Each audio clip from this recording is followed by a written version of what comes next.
Hello students, classic അക്കാഡമിയുടെ മറ്റൊരു video ക്ലാസ്സിലേക്ക് സ്വാഗതം. കഴിഞ്ഞ ക്ലാസ്സിൽ നമ്മൾ മെയിൽ റീപ്രൊഡ്യൂസ് സിസ്റ്റവും ഫീമെയിൽ റീപ്രൊഡ്യൂസ് സിസ്റ്റവുമാണ് പഠിച്ചത്. നമുക്ക് ഈ ക്ലാസ്സിൽ ഗ്യാമറ്റോജെനിസിസും മെൻസ്ട്രൽ സൈക്കിളും പഠിക്കാം. മനുഷ്യ ശരീരത്തിലെ ഏറ്റവും ചെറിയ സെല്ലായിട്ടുള്ള സ്പേമും ഏറ്റവും വലിയ സെല്ലായിട്ടുള്ള ഓവത്തിൻ്റെയും സ്ട്രക്ചറോടുകൂടി നമുക്ക് ക്ലാസ് ആരംഭിക്കാം. ആദ്യമായിട്ട് സ്ട്രക്ചർ ഓഫ് സ്പേം. മൈക്രോസ്കോപ്പിക് ആയിട്ടുള്ള മോട്ടൈലായിട്ടുള്ള സ്ട്രക്ചറാണ് മെയിൽ ഗ്യാമറ്റായിട്ടുള്ള സ്പേം. ഏകദേശം 0.05 mm ആണ് ഇതിൻ്റെ സൈസ്. ഇതിൻ്റെ സ്ട്രക്ചർ നമുക്ക് നോക്കാം. ഈ മൈക്രോസ്കോപ്പിക് ആയിട്ടുള്ള സ്പേമിനെ സംബന്ധിച്ചോളം ഇവയുടെ ബോഡിയെ കവർ ചെയ്തുകൊണ്ട് ഒരു പ്ലാസ്മ മെംബ്രെയിൻ കാണപ്പെടുന്നുണ്ട്. ഇതാണ് അതിൻ്റെ ബോഡിയെ കവർ ചെയ്തിരിക്കുന്ന പ്ലാസ്മ മെംബ്രെയിൻ.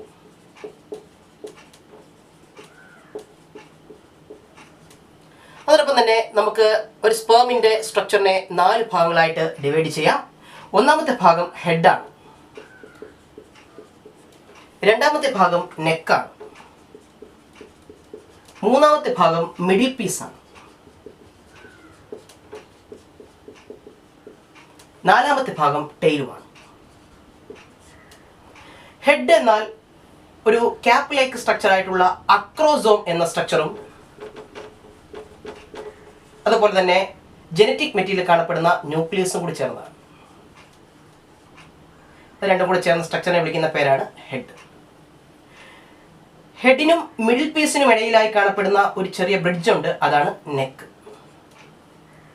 നെക്കിന് തൊട്ട് താഴെയായി കാണപ്പെടുന്ന ധാരാളം മൈറ്റോകോൺട്രിയകൾ കാണപ്പെടുന്ന ഒരു റീജിയനാണ് മിഡിൽ പീസ്. തൊട്ട് താഴെയായി കാണപ്പെടുന്ന ഒരു ഇലോങ്ങേറ്റഡ് ആയിട്ടൊരു റീജിയൻ ഉണ്ട്, അതാണ് ടെയിൽ. അപ്പോൾ നമുക്ക് ഒരു സ്പേമിൻ്റെ സ്ട്രക്ചറിനെ 4 പാർട്ടായിട്ട് ഡിവൈഡ് ചെയ്യാം. ഒന്നാമത്തെ സ്ട്രക്ചർ ഹെഡാണ്, 2 നെക്ക്, 3 മിഡിൽ പീസ്, 4 ടെയിൽ. ഹെഡിലുള്ള ക്യാപ്പ് ലൈക്ക് സ്ട്രക്ചർ ആയിട്ടുള്ള അക്രോസോമിൽ ധാരാളം എൻസൈമുകളുണ്ട്. ഈ എൻസൈമിൻ്റെ ഫംഗ്ഷൻ എന്താണെന്ന് പരീക്ഷയ്ക്ക് ചോദിക്കാറുണ്ട്. അപ്പോൾ ഫെർട്ടിലൈസേഷന് സ്പേമിനെ സഹായിക്കുന്നു എന്നുള്ളതാണ്, അല്ലെങ്കിൽ സിമ്പിളായിട്ട് ഓവത്തെ പെനിട്രേറ്റ് ചെയ്യാൻ സഹായിക്കുന്നു എന്ന് പറയാം. രണ്ടാമത്തെ സ്ട്രക്ചർ ആയിട്ടുള്ള ഹെഡിൻ്റെ രണ്ടാമത്തെ സ്ട്രക്ചറാണ് ന്യൂക്ലിയസ്. ന്യൂക്ലിയസിൽ ധാരാളം ജനറ്റിക് മെറ്റീരിയൽ ഉണ്ട്. ഒരു മെയിലിനെ സംബന്ധിച്ചോളം ആ ക്യാരക്ടർ, ജനറ്റിക്കൽ ക്യാരക്ടർ എല്ലാം ക്യാരി ചെയ്യുന്നത് ന്യൂക്ലിയസ് ആണ്. മിഡിൽ പീസ്, അവിടെ കാണപ്പെടുന്ന മൈറ്റോകോൺട്രിയ സ്പേമിൻ്റെ മോട്ടിലിറ്റിക്ക് ആവശ്യമായിട്ടുള്ള എനർജി സപ്ലൈ ചെയ്യുന്നു. ഏറ്റവും താഴെ കാണപ്പെടുന്ന ടെയിൽ യൂസ് ചെയ്തുകൊണ്ടാണ് സെമനിലൂടെ വളരെ വിഗറസ് ആയിട്ട് സ്പേം മൂവ് ചെയ്യുന്നത്. ഇത്രയും ഭാഗങ്ങൾ നമ്മൾ സ്പേമിൻ്റെ സ്ട്രക്ചറുമായി മനസ്സിലാക്കിയിരുന്നാൽ മതിയാവും. മെയിൽ ഗ്യാമറ്റിൻ്റെ സ്ട്രക്ചർ നമ്മൾ കണ്ടു കഴിഞ്ഞു. ഈ അവസരത്തിൽ നമ്മൾ 2 കാര്യം കൂടി മനസ്സിലാക്കുക. ഒരു മെയിലിനെ സംബന്ധിച്ചോളം ഒരു സിംഗിൾ കോയിറ്റസിൻ്റെ ഫലമായിട്ട് ഇജാക്കുലേറ്റ് ചെയ്യുന്ന സ്പേമിൻ്റെ കൗണ്ട് ഏകദേശം 200 to 300 മില്യൺസിനോളം വരും. അതോടൊപ്പം തന്നെ ഒരു മെയിലിനെ നോർമൽ ഫെർട്ടിലിറ്റിക്ക് പ്രാപ്തനാക്കുന്ന ഒരു പെർസെൻറ്റേജ് നമ്മൾ പറയുകയാണെങ്കിൽ ഏകദേശം 60% സ്പേംസിന് നോർമൽ സൈസ് ആൻഡ് ഷേപ്പ് ഉണ്ടായിരിക്കണം. അതോടൊപ്പം തന്നെ 40% സ്പേംസിന് മോട്ടിലിറ്റിയും ഉണ്ടായിരിക്കണം. 2 കാര്യങ്ങളാണ് ഞാനിവിടെ പറഞ്ഞത്. ഒന്നാമത്തെ കാര്യം, ഒരു മെയിലിനെ സംബന്ധിച്ചോളം at the time of coitus ejaculate ചെയ്യുന്ന സ്പേംസിൻ്റെ കൗണ്ടാണ് പറഞ്ഞത്. ഏകദേശം 200 to 300 മില്യൺസോളം വരും. അതോടൊപ്പം തന്നെ ഒരു മെയിലിനെ നോർമൽ ഫെർട്ടിലിറ്റിക്ക് സഹായിക്കുന്ന സ്പേംസിൻ്റെ കൗണ്ട് അല്ലെങ്കിൽ പെർസെൻറ്റേജ് എന്ന് പറയുന്നത് 60% സ്പേംസിന് നോർമൽ സൈസ് ആൻഡ് ഷേപ്പ് ഉണ്ടായിരിക്കണം. അതായത് 40% സ്പേംസിന് മോട്ടിലിറ്റിയും ഉണ്ടായിരിക്കണം എന്നുള്ളതാണ്. ഇനി നമ്മൾ മനസ്സിലാക്കാൻ പോകുന്നത് മനുഷ്യ ശരീരത്തിലെ ഏറ്റവും വലിയ സെല്ലായിട്ടുള്ള ഓവത്തെക്കുറിച്ചാണ്. നോൺ മോട്ടൈൽ ആയിട്ടുള്ള ഓവത്തെ സംബന്ധിച്ചോളം ഏകദേശം 0.2 mm വരും സൈസ്. ഇതിൻ്റെ സ്ട്രക്ചറിലേക്ക് നമ്മൾ പോവുകയാണെങ്കിൽ ഒരു സെൻട്രലി പ്ലേസ്ഡ് ആയിട്ടുള്ള ഒരു ന്യൂക്ലിയസ് നമുക്ക് കാണാൻ സാധിക്കും. അവയെ കവർ ചെയ്തുകൊണ്ട് സൈറ്റോപ്ലാസം കാണാം. സൈറ്റോപ്ലാസത്തിൽ ധാരാളം യോക്ക് കാണാൻ സാധിക്കും. വളരെ കുറച്ചളവിൽ മാത്രമേ യോക്കുള്ളൂ. അതുകൊണ്ട് തന്നെ ഹ്യൂമൻ എഗ് എന്ന് പറയുന്നത് മൈക്രോ ലെസിത്തൽ എന്നാണ് അറിയപ്പെടുന്നത്. ഇനി പ്രധാനപ്പെട്ട 4 വാൾ ലെയേഴ്സ് നിങ്ങൾ കാണാൻ സാധിക്കുന്നത് സൈറ്റോപ്ലാസത്തിനെ കവർ ചെയ്തുകൊണ്ട് പ്ലാസ്മ മെംബ്രെയിൻ എന്നുള്ള ഒരു ലെയറാണ്. Plasma membrane. അതിനുശേഷം വിറ്റ് ലൈൻ മെംബ്രെയിൻ എന്നുള്ള ഒരു ലെയർ കാണാം. വിറ്റ് ലൈൻ മെംബ്രെയിൻ. പിന്നീട് കാണാൻ സാധിക്കുക ഒരു കട്ടിയുള്ള എസെല്ലുലാർ ആയിട്ടുള്ള ഒരു ലെയറാണ്. അതിൻ്റെ പേരാണ് സോണ പെല്ലുസിഡ. സോണ പെല്ലുസിഡ. അതിനുശേഷം ഒരു ലൂസ് ഷീത്ത് കാണാം. അതിൻ്റെ പേരാണ് കൊറോണ റേഡിയേറ്റ. കൊറോണ റേഡിയേറ്റ. നമ്മൾ അപ്പോൾ ഔട്ടർ മോസ്റ്റ് ലെയേഴ്സിൽ നിന്ന് ഇന്നർ മോസ്റ്റിലേക്ക് പോവുകയാണെങ്കിൽ അത് ഒന്നും കൂടെ ഞാൻ റിപ്പീറ്റ് ചെയ്യുന്നു. കൊറോണ റേഡിയേറ്റ എന്ന ഒരു ലൂസ് ലെയർ, അതിനുശേഷം സോണ പെലൂസിഡ എന്ന് പറയുന്ന ഒരു എസെല്ലുലാർ ലെയർ, അതിനുശേഷം വിറ്റ്ലൈൻ മെംബ്രെയിൻ എന്ന് പറയുന്ന മറ്റു ലെയർ, ഏറ്റവും ഇന്നർ മോസ്റ്റ് ആയിട്ട് നമുക്ക് കാണാൻ സാധിക്കുന്നത് സൈറ്റോപ്ലാസത്തെ കവർ ചെയ്തുകൊണ്ട് പ്ലാസ്മ മെംബ്രെയിൻ എന്നുള്ള ഒരു ലെയർ കാണാൻ സാധിക്കും. ഇങ്ങനെ 4 വാൾ ലെയേഴ്സ് കൃത്യമായി മനസ്സിലാക്കുക. NCERT ടെക്സ്റ്റ് ബുക്കിനെ സംബന്ധിച്ചോളം ഒരു സ്പെഷ്യലൈസ്ഡ് ആയിട്ടുള്ള സ്പേസിനെ കുറിച്ച് പറയുന്നുണ്ട്. പ്രധാനമായിട്ടും പ്ലാസ്മ മെംബ്രെയിനും വിറ്റ്ലൈൻ മെംബ്രെയിനും ഇടയിലായിട്ടുള്ള ഒരു സ്പേസ് പറയുന്നുണ്ട്. അതിന്റെ പേരാണ് perivitelline space. Perivitelline space. അപ്പോൾ ഈ 4 ലെയേഴ്സുകളാണ് നമ്മൾ മനസ്സിലാക്കിയിരിക്കേണ്ടത്. ഇതിനകത്ത് സോണ പെലൂസിഡ എന്ന എസെല്ലുലായിട്ടുള്ള സ്പേസിനെ സംബന്ധിച്ചോളം കുറച്ച് തിക്കൻഡ് ആയിട്ടുള്ള സ്പേസ് ആണ്. ഒരു മെയിൽ ഗ്യാമറ്റിനെ സംബന്ധിച്ചോളം പെനിട്രേറ്റ് ചെയ്യുന്ന സമയത്ത് ഏറ്റവും കൂടുതൽ അവർക്ക് എനർജി യൂസ് ചെയ്യേണ്ടത് ഈ സോണ പെലൂസിഡയിലേക്ക് പെനിട്രേറ്റ് ചെയ്യാൻ വേണ്ടിയാണ്. എപ്പോഴും ഒരു ഓവത്തെ സംബന്ധിച്ചോളം അത് മോണോസ്പേമിയാണ് പ്രൊമോട്ട് ചെയ്യുന്നുള്ള കാര്യവും മനസ്സിലാക്കുക. അപ്പോൾ ഇത്തരത്തിലുള്ള സ്ട്രക്ചറുകളാണ് നമുക്ക് സ്പേമിൻ്റെയും ഓവത്തിൻ്റെയും സ്ട്രക്ചറായിട്ട് നമ്മൾ മനസ്സിലാക്കേണ്ടത്. അപ്പോൾ സ്പേമിനെ സംബന്ധിച്ചോളം പ്രധാനമായും 4 പാർട്ടുകൾ ഓർത്ത് വയ്ക്കുക. ഹെഡുമായി ബന്ധപ്പെട്ട് അക്രോസോമും ന്യൂക്ലിയസും, ദെൻ നെക്ക് എന്ന് പറയുന്ന ഒരു bridge region, then middle piece എന്ന് പറയുന്ന മൈറ്റോകോൺഡ്രിയ റിച്ച് ആയിട്ടുള്ള റീജിയൻ, അതിനൊക്കെ മോട്ടിലിറ്റിക്ക് സഹായിക്കുന്ന ടെയിൽ എന്നുള്ള റീജിയനും. ഇത്രയും കാര്യങ്ങളാണ് മനുഷ്യരത്തിലെ ഏറ്റവും സ്മോളസ്റ്റ് സെല്ലായിട്ടുള്ള സ്പേമിനെ കുറിച്ച് പറയാനുള്ളത്. രണ്ടാമത്തെ സ്ട്രക്ചർ ആയിട്ടുള്ള ഓവ്, മനുഷ്യരത്തിലെ വലിയ സെല്ലായിട്ടുള്ള ഓവത്തെ കുറിച്ച് പറയുമ്പോൾ മെയിനായിട്ട് നമ്മൾ 4 ലെയറുകൾ ഒന്ന് ഓർത്തിരിക്കുക. ലൂസ് ലെയർ ആയിട്ടുള്ള കൊറോണ റേഡിയേറ്റ, ദെൻ എസെല്ലുലാർ ആയിട്ടുള്ള സോണ പെലൂസിഡ, അതിനുള്ളിലായി കാണപ്പെടുന്ന വിറ്റ്ലൈൻ മെംബ്രെയിൻ, ദെൻ ഏറ്റവും ഉള്ളിലായിട്ട് കാണപ്പെടുന്ന പ്ലാസ്മ മെംബ്രെയിൻ. ഇത്തരത്തിലുള്ള കാര്യങ്ങളാണ് നമ്മൾ സ്ട്രക്ചർ ഓഫ് സ്പേം ആൻഡ് ഓവത്തിൽ മനസ്സിലാക്കിയിരിക്കുന്നത്. അടുത്തതായി mechanism of hormone action in spermatogenesis and oogenesis എന്ന ടോപ്പിക്ക് നമുക്ക് പരിശോധിക്കാം. ഇതിൽ ആദ്യമായി നമ്മൾ ഡിസ്കസ് ചെയ്യാൻ പോകുന്നത് സ്പെർമാറ്റോജെനിസിനകത്തുള്ള ഹോർമോൺ ആക്ഷൻ എങ്ങനെയായിരിക്കും എന്നുള്ളതാണ്. ഒരു മെയിലിനെ സംബന്ധിച്ചോളം പ്യൂബർട്ടി ടൈമിൽ ഹൈപ്പോതലാമിക് റീജിയൻ വെരി ആക്റ്റീവ് ആയിരിക്കും. ഹൈപ്പോതലാമസ് റീജിയനിൽ നിന്നും റിലീസ് ചെയ്യുന്ന പ്രധാനപ്പെട്ട ഹോർമോണാണ് GnRH, അതായത് ഗൊണാഡോട്രോഫിൻ റിലീസിംഗ് ഹോർമോൺ. ഈ ഹോർമോൺ ആന്റീരിയർ പിറ്റ്യൂട്ടറിയിൽ പ്രവർത്തിക്കുകയും പ്രധാനപ്പെട്ട 2 ഹോർമോണുകൾ റിലീസ് ചെയ്യുകയും ചെയ്യുന്നു. ഒന്ന് ലൂട്ടിനൈസിംഗ് ഹോർമോണും മറ്റൊന്ന് follicle stimulating hormone. Luteinising hormone അതായത് LH ടെസ്റ്റിസിനുള്ളിലുള്ള ലേഡിക് സെൽ എന്ന സെല്ലിൽ പ്രവർത്തിക്കുകയും ആൻഡ്രോജൻ എന്ന ഹോർമോൺ പ്രൊഡ്യൂസ് ചെയ്യുകയും ചെയ്യുന്നു. ഈ ആൻഡ്രോജനാണ് മെയിൽസിനെ സംബന്ധിച്ചോളം സെക്കൻഡറി സെക്ഷൽ ക്യാരക്ടേഴ്സ് കൊടുക്കുകയും അതോടൊപ്പം തന്നെ റീപ്രൊഡക്റ്റീവ് സ്ട്രക്ചേഴ്സിന്റെ ഡെവലപ്മെന്റിന് സഹായിക്കുകയും ചെയ്യുന്നത്. Follicle stimulating hormone, that means FSH, Sertoli cells എന്ന ടെസ്റ്റിസിനുള്ളിലുള്ള സെല്ലുകളിൽ പ്രവർത്തിക്കുകയും അങ്ങനെ സ്പേംസിന്റെ നറിഷ്മെന്റ് നടക്കുകയും ചെയ്യുന്നു. ഈ സെല്ലുകൾ സ്പേമിന്റെ ഫോർമേഷന് വളരെയധികം ഇമ്പോർട്ടൻ്റ് ആണ്, സ്പെർമാറ്റോജെനിസിനും വളരെയധികം ഇമ്പോർട്ടൻ്റ് ആണ്. അപ്പോൾ എങ്ങനെയൊക്കെയാണ് ഒരു ഹോർമോൺ പ്രവർത്തിക്കുന്നത് എന്നുള്ള കാര്യമാണ് നമ്മളിവിടെ മനസ്സിലാക്കേണ്ടത്. പ്യൂബർട്ടി ടൈമിൽ ഹൈപ്പോതലാമിക് റീജിയൻ ആക്റ്റീവ് ആയിരിക്കുകയും GnRH എന്ന ഹോർമോൺ റിലീസ് ചെയ്യുകയും ഇവരെ ആന്റീരിയർ പിറ്റ്യൂട്ടറി പോയി പ്രവർത്തിച്ച് LHഉം FSHഉം ഉണ്ടാകുന്നു.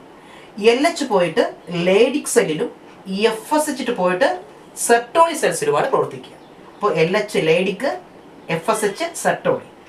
ലേഡിക് സെൽസിന്റെ പ്രവർത്തന ഫലമായിട്ട് ഉണ്ടാകുന്ന ഹോർമോണാണ് ആൻഡ്രോജൻ. ദെൻ സെർട്ടോളി സെൽസ് സ്പേംസിന്റെ നറിഷ്മെന്റിനും സഹായിക്കുന്നു എന്ന് ക്ലിയർ ചെയ്യാം. oogenesis ആണ് നമുക്ക് അടുത്തായി പറയാനുള്ളത്. നമ്മൾ നേരത്തെ കണ്ടതുപോലെ തന്നെ ഫീമെയിൽസിൽ പ്യൂബർട്ടി ടൈമിൽ ഹൈപ്പോതലാമിക് റീജിയൻ ആക്റ്റീവ് ആയിരിക്കുന്നു. അതിൽ നിന്ന് GnRH പ്രൊഡ്യൂസ് ചെയ്യുന്നു. അവർ പോയിട്ട് ആന്റീരിയർ പിറ്റ്യൂട്ടറി പ്രവർത്തിക്കുന്നു. FSHഉം LHഉം ഫോം ചെയ്യുന്നു. FSH എന്നാൽ ഫോളിക്കിൾ സ്റ്റിമുലേറ്റിംഗ് ഹോർമോണാണ്.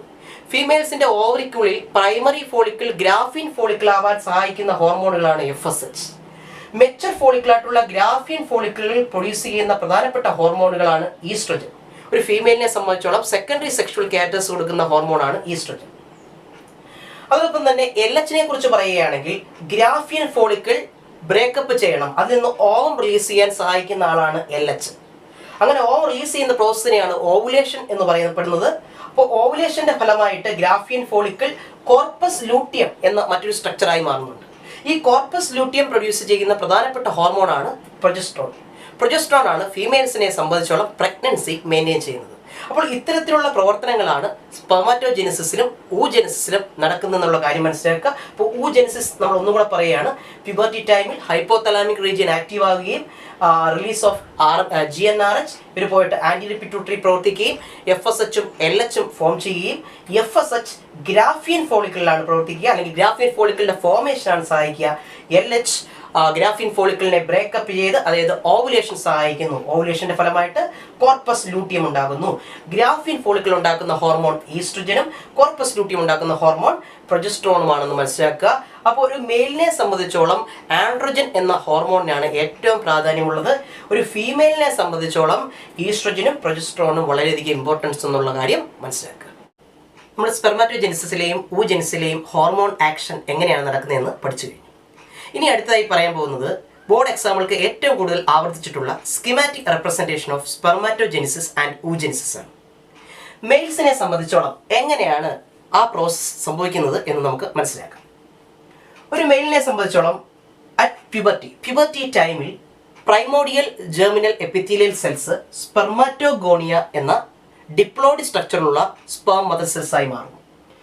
ഈ സ്പെർമാറ്റോഗോണിയയ്ക്ക് മൈറ്റോസിസ് സംഭവിക്കുകയാണ്, അതായത് സ്പെർമാറ്റോഗോണിയ 2-4 എന്നുള്ള കണ്ടീഷനിലേക്ക് പോകുന്നു. അതിനുശേഷം അത് ഡിഫറൻഷിയേറ്റഡ് ആകുകയാണ്. ദാറ്റ് മീൻസ് ഈ സ്ട്രക്ചറും ഈ സ്പെർമാറ്റോഗോണിയിൽ നിന്നുണ്ടാവുന്ന സ്ട്രക്ചറാണ്, അതായത് പ്രൈമറി സ്പെർമാറ്റോസൈറ്റ് ആണ്. ദാറ്റ് മീൻസ് സ്പെർമാറ്റോഗോണിയയ്ക്ക് മൈറ്റോസിസും ഡിഫറൻസിയേഷൻ സംഭവിച്ചുണ്ടാവുന്ന സ്ട്രക്ചറിനെ വിളിക്കുന്ന പേരാണ് പ്രൈമറി സ്പെർമാറ്റോസൈറ്റ്. അപ്പോൾ നിങ്ങൾ മനസ്സിലാക്കേണ്ട ഒരു കാര്യം എന്ന് പറയുന്നത് ഇവിടെ 1, 2, 2, 4 ഈ 4 സ്ട്രക്ചറുകളും പ്രൈമറി സ്പെർമാറ്റോസൈറ്റ് ആണ്. അതിനെ 2N എന്ന് കാണിച്ചിരിക്കുന്നു. അതോടൊപ്പം തന്നെ തൊട്ട് താഴെ കാണിച്ചിരിക്കുന്ന ഈ 2 സ്ട്രക്ചറുകളും ഡിഫറൻഷിയേറ്റ് ചെയ്തിരിക്കുന്ന, അതായത് ഗ്രോത്ത് ഫേസ് എന്ന് പറയുന്ന ഒരു ഫേസ് ഉണ്ട്. ആ ഫേസിൽ ഉള്ള പ്രൈമറി സ്പെർമാറ്റോസൈറ്റ് ആണ്. ഈ പ്രൈമറി സ്പെർമാറ്റോസൈറ്റിന് ഫസ്റ്റ് മിയോട്ടിക് ഡിവിഷൻ സംഭവിക്കുകയാണ്.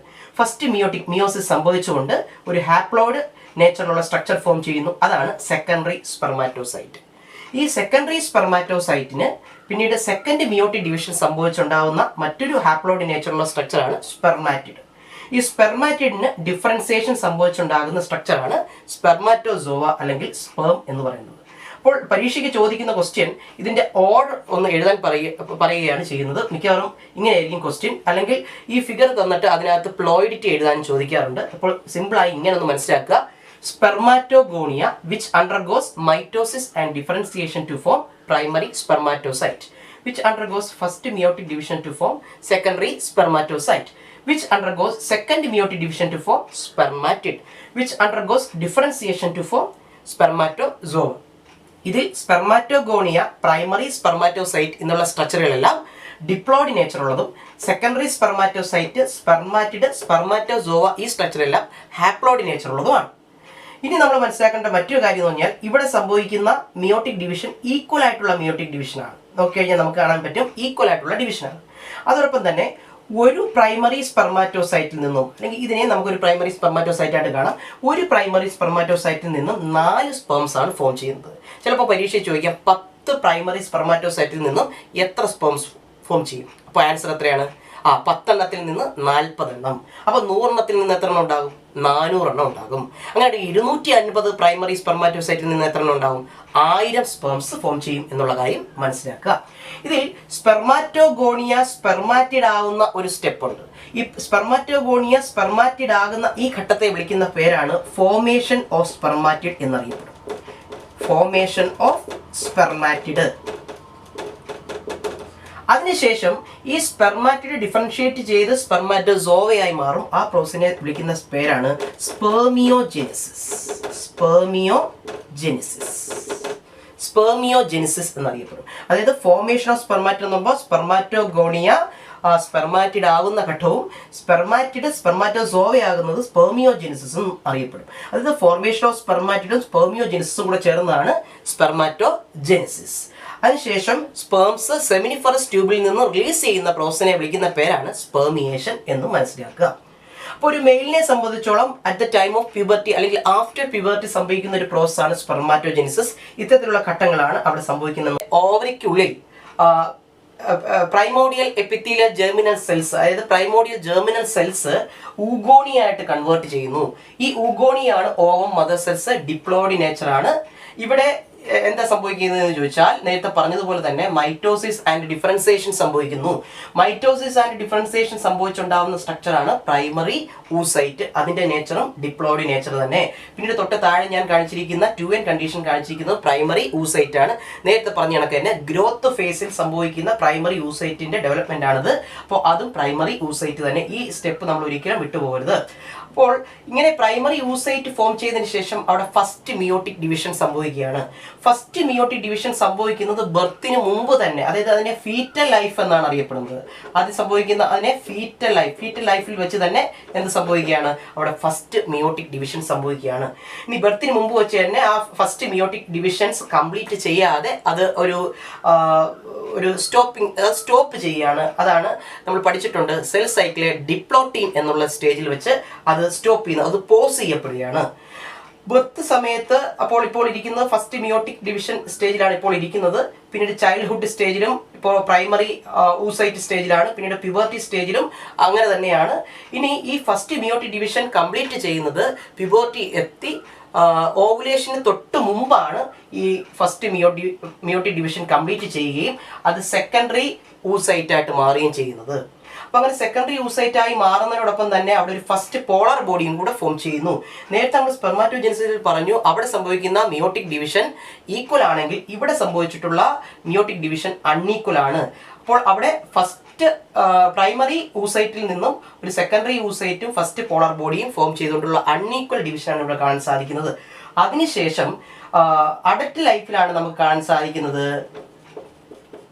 അഡൽട്ട് ലൈഫിൽ സെക്കൻഡറി ഊസൈറ്റ് സെക്കൻഡ് മിയോട്ടിക് ഡിവിഷന് വിധേയമായിട്ട് അത് ഓവം ഊറ്റിഡ് അല്ലെങ്കിൽ ഓവവും പിന്നീട് സെക്കൻഡ് പോളർ ബോഡിയും ഫോം ചെയ്യുന്നു. ഇവിടെയും ഒരു അൺഈക്വൽ ഡിവിഷനാണ് കാണുന്നത്. അപ്പോൾ ഫീറ്റൽ ലൈഫിൽ അതായത് എംബ്രിയോണിക് സ്റ്റേജിൽ സംഭവിക്കുന്ന എന്തൊക്കെ മാറ്റങ്ങളാണെന്ന് മനസ്സിലാക്കുക. അപ്പോൾ ഒരു പെൺകുട്ടിയെ സംബന്ധിച്ചുള്ള അവളുടെ ഓവറിക്കുള്ളിൽ ഓവം മദർ സെൽസ് ആയിട്ടുള്ള ഊഗോണിയ അതിന് മൈറ്റോസിസ് ആൻഡ് ഡിഫറൻസിയേഷൻ സംഭവിച്ച് പ്രൈമറി ഊസൈറ്റ് ആയിട്ട് നിൽക്കുന്നു. അതിന് ഫസ്റ്റ് മിയോട്ടിക് ഡിവിഷൻ സ്റ്റാർട്ട് ചെയ്യുന്നു. സെൽ ഡിവിഷന്റെ ഡിപ്ലോട്ടിൻ എന്നുള്ള സ്റ്റേജിൽ അവിടെ പോസ് ചെയ്യപ്പെടുന്നു. ബർത്ത് സമയത്ത് പ്രൈമറി ഊസൈറ്റ് എന്നുള്ള സ്റ്റേജിലായിരിക്കും ഇപ്പോൾ ഓവത്തിന്റെ കണ്ടീഷനായിട്ട് ഇരിക്കുന്നത്. പിന്നീട് ചൈൽഡ്ഹുഡ് പ്യൂബർട്ടി ടൈമിലൊന്നും വലിയ മാറ്റങ്ങളൊന്നും സംഭവിക്കുന്നില്ല. പ്യൂബർട്ടി കഴിഞ്ഞ് ഓവുലേഷന് തൊട്ട് മുന്നിലെ ഫസ്റ്റ് മിയോട്ടിക് ഡിവിഷൻ കംപ്ലീറ്റ് ആകത്തുള്ളൂ. അതൊരു അൺഈക്വൽ ഡിവിഷനാണ്. അൺഈക്വൽ ഡിവിഷന്റെ ഫലമായിട്ട് സെക്കൻഡറി ഊസും ഫസ്റ്റ് പോളാർ ബോഡിയും ഫോം ചെയ്യുന്നു. പിന്നീട് സെക്കൻഡ് മിയോട്ടിക് ഡിവിഷൻ സംഭവിക്കുന്നത് അഡൽട്ട് ലൈഫിലാണ്. സെക്കൻഡറി ഊസൈറ്റിൽ നിന്നും ഊറ്റിടും സെക്കൻഡ് പോളാർ ബോഡിയും ഫോം ചെയ്യുന്നു. ഇതാണ് ഫീമെയിൽസിനെ സംബന്ധിച്ചോളം നടക്കുന്നത്. അപ്പോൾ oogonia undergoes mitosis and differentiation. Oogonia which undergoes mitosis and differentiation to form primary oocyte. ഇതും പ്രൈമറി ഊസൈറ്റ് തന്നെയാണ് ഗ്രോത്ത് ഫേസിലുള്ളത്.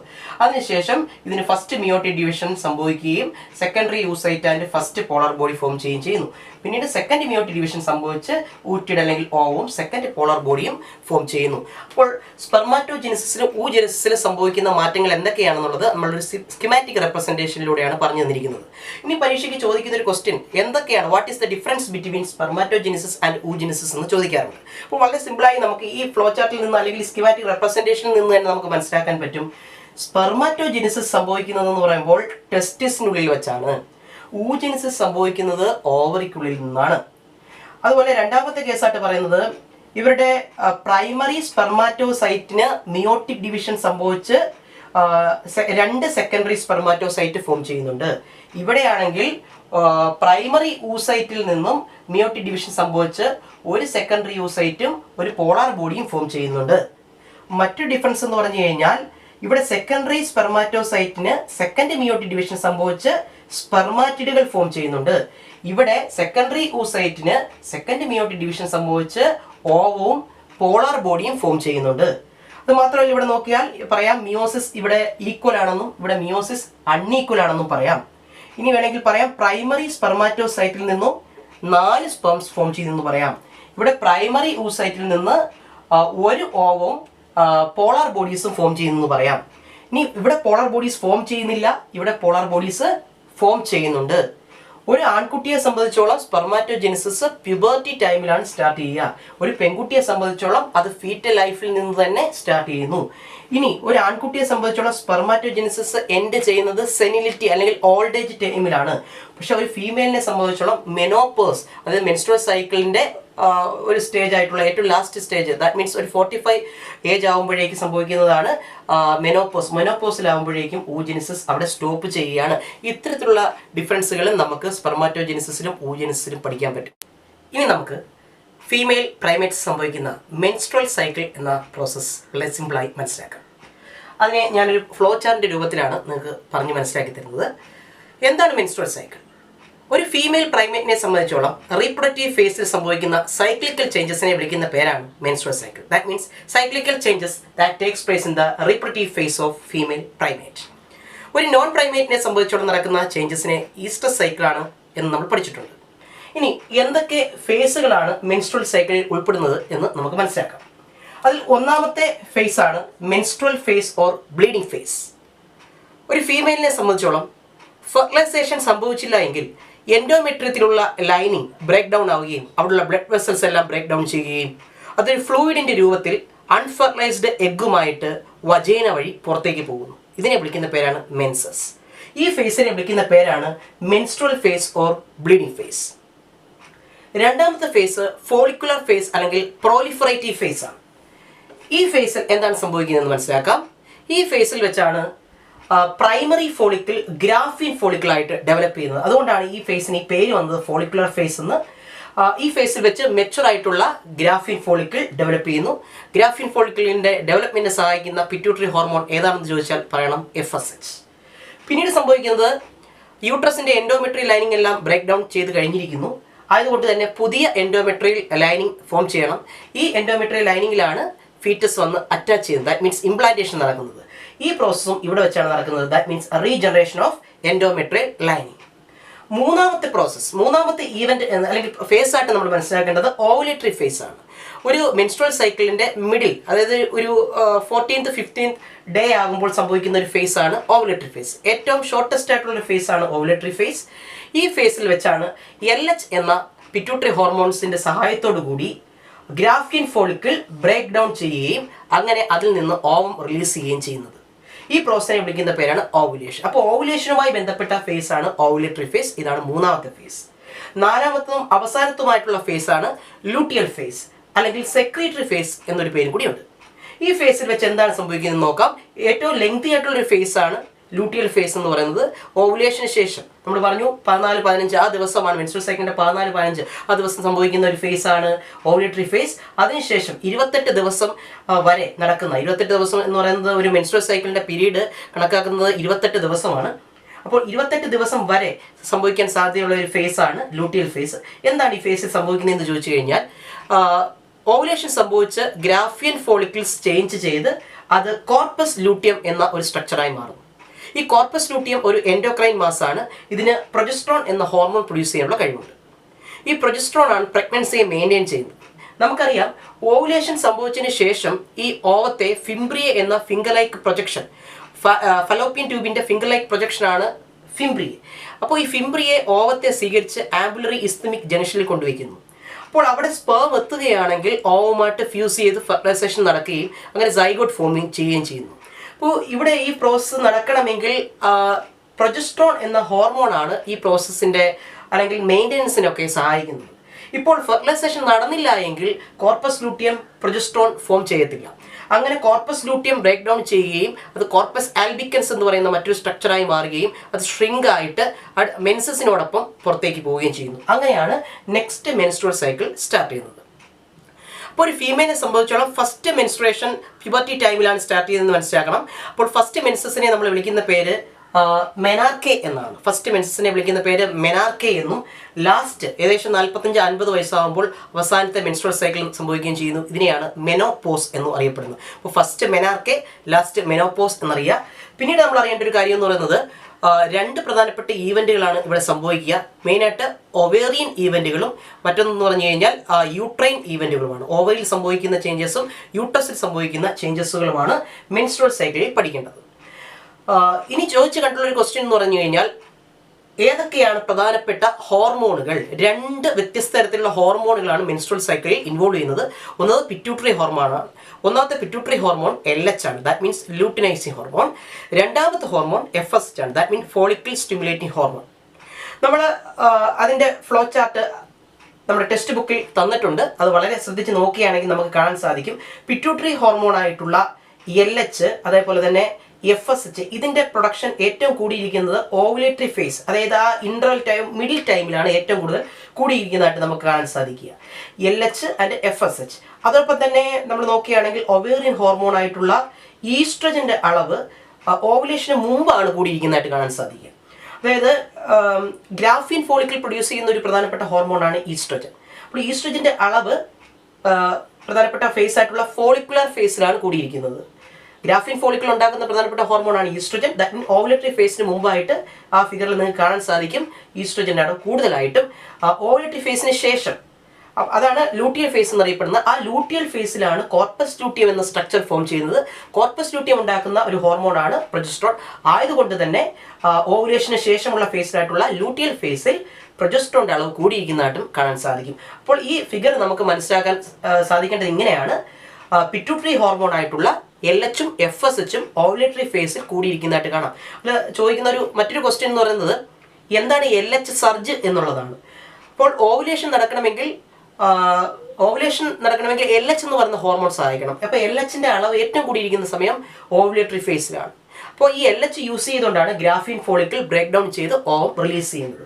അതോടൊപ്പം തന്നെ ഈസ്ട്രജൻ്റെ അളവ് ഒരു ഫീമെയിലിനെ സംബന്ധിച്ചോളം സെക്കൻഡറി സെക്ഷൽ ക്യാരക്ടേഴ്സ് കൊടുക്കുന്നതാണ് ഈസ്ട്രജൻ എന്ന് മനസ്സിലാക്കുക. ഈ ഈസ്ട്രജൻ ധാരാളമായി പ്രൊഡ്യൂസ് ചെയ്യുന്നത് ഗ്രാഫീൻ ഫോളിക്കിൾ എന്ന സ്ട്രക്ചറാണ്. അത് ഫോളിക്കുലർ ഫേസിൽ നമുക്ക് കാണാൻ സാധിക്കും. പിന്നീട് പ്രൊജസ്ട്രോൺ ആണ്. പ്രൊജസ്ട്രോണിൻ്റെ അളവ് ഏറ്റവും കൂടിയിരിക്കുന്നത് ലൂട്ടിയൽ ഫേസിലാണ്. അപ്പോൾ അതും മനസ്സിലാക്കുക. അപ്പോൾ ഇത്രയും കാര്യങ്ങളാണ് നമ്മൾ മെയിനായിട്ട് മെൻസ്ട്രുവൽ സൈക്കിൾ മനസ്സിലാക്കേണ്ടത്. ഇന്നത്തെ ക്ലാസ് ഇവിടെ അവസാനിക്കുകയാണ്.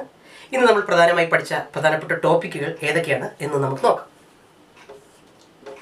നമ്മൾ ആദ്യമായി പഠിച്ചത് സ്ട്രക്ചർ ഓഫ് സ്പേം ആൻഡ് ഓവത്തെക്കുറിച്ചാണ്. ഒരു മെയിൽ ഗാമറ്റ് ആയിട്ടുള്ള സ്പേമിനെ സംബന്ധിച്ചോളം head, neck, middle piece and tail എന്നുള്ള ഭാഗങ്ങളും, ഒരു ഓവത്തെ സംബന്ധിച്ചോളം പ്രധാനപ്പെട്ട വാൾ ലെയേഴ്സ് ആയിട്ടുള്ള corona radiata, zona pellucida, vitelline membrane, then plasma membrane എന്നുള്ള സ്ട്രക്ചറുകൾ ഓർത്തിരിക്കുക.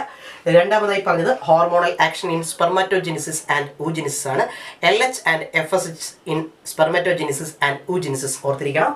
പിന്നീടായിട്ട് പറഞ്ഞത് schematic representation of spermatogenesis and oogenesis ആണ്. സ്പെർമാറ്റോജെനിസിസിൽ സ്പെർമാറ്റോഗോണിയ എങ്ങനെയാണ് സ്പേമായി മാറുന്നതെന്നുള്ളതും ഊജെനിസിസിൽ ഊഗോണിയ എങ്ങനെയാണ് ഓവമായി മാറുന്നുള്ള ചേഞ്ചസ് മനസ്സിലാക്കുക. നാലാമതായി പഠിച്ചത് മെൻസ്ട്രുവൽ സൈക്കിളിനെ കുറിച്ചാണ്. ഫീമെയിൽ പ്രൈമേറ്റിൽ സംഭവിക്കുന്ന സൈക്ലിക്കൽ ചേഞ്ചസ് ഇൻ റീപ്രൊഡക്റ്റീവ് ഫേസിനെ വിളിക്കുന്ന പേരാണ് മെൻസ്ട്രുവൽ സൈക്കിൾ. ഒരു ഫീമെയിൽ മെൻസ്ട്രുവൽ സൈക്കിൾ നടക്കുന്നുണ്ടെങ്കിൽ നമ്മൾ മനസ്സിലാക്കേണ്ടത് ഷീസ് റീപ്രൊഡക്റ്റീവ്ലി ഹെൽത്തി എന്നുള്ളതാണ്. ചില സ്ത്രീകളിൽ ഈ മെൻസ്ട്രുവൽ സൈക്കിൾ നടക്കാതിരിക്കുന്നുണ്ട്. അപ്പോൾ അവർക്ക് പുവർ ഹെൽത്ത് കൊണ്ടോ അല്ലെങ്കിൽ സ്ട്രെസ് കൊണ്ടോ ചില ഡിസീസുകൾ കൊണ്ടൊക്കെ നടക്കാതിരിക്കാം. ഇപ്പോൾ ഒരു സ്ത്രീയിൽ മെൻസ്ട്രുവൽ സൈക്കിൾ സ്റ്റോപ്പ് ചെയ്ത്, എസ്പെഷ്യലി ഒരു മാരീഡ് ആയിട്ടുള്ള ഒരു പെൺകുട്ടിയിൽ മെൻസ്ട്രുവൽ സൈക്കിൾ സ്റ്റോപ്പ് ചെയ്തെങ്കിൽ നമ്മൾ മനസ്സിലാക്കേണ്ടത് ഷീസ് പ്രഗ്നൻറ്റ് എന്നുള്ളതാണ്. അപ്പോൾ ഇത്തരത്തിലുള്ള കാര്യങ്ങൾ കൂടി മനസ്സിലാക്കിയിരിക്കുക. അപ്പോൾ തീർച്ചയായും ഇന്നത്തെ ക്ലാസ് നിങ്ങൾക്ക് ഇഷ്ടമായി എന്ന് ഞാൻ പ്രതീക്ഷിക്കുന്നു. വീണ്ടും മറ്റൊരു ടോപ്പിക്കുമായി അടുത്ത ക്ലാസ്സിൽ കാണാം. നന്ദി.